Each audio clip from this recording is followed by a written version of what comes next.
Hello everyone and welcome to another new video. Today, I'll show you a brilliant chess endgame where white sacrifices all of his pieces except for one pawn to win the game. In the following position, white is up a bishop for 2 pawns. However, black's pawn is extremely close to promoting and there's no obvious way for white to make progress.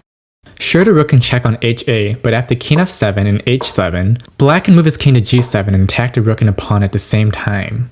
White will have to move his rook away, and then they will lose the h7 pawn, and only black will have winning chances then. Therefore, the only way that white can win in this position is by playing the brilliant move, bishop takes e7.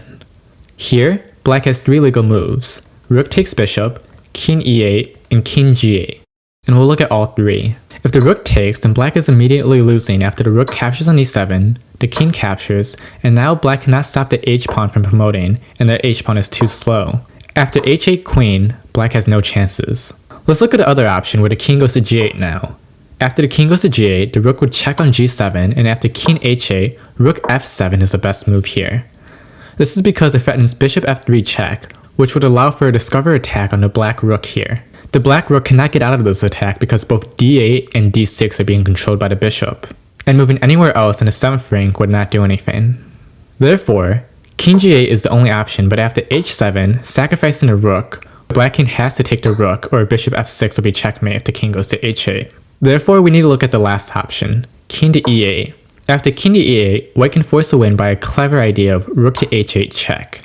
After black king takes the bishop, white will push his pawn to h7 with one idea in mind. If black allows for it, white will sacrifice his rook on the 8th rank with check and promote his pawn.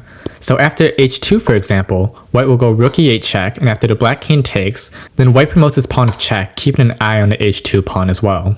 Therefore, black has to get out of this potential check threat, so king d6 is the only chance. But here, white plays a very quiet move, rook to a8.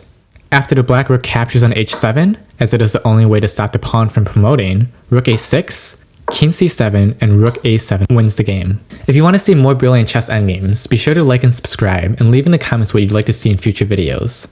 Hope you have a good rest of your day.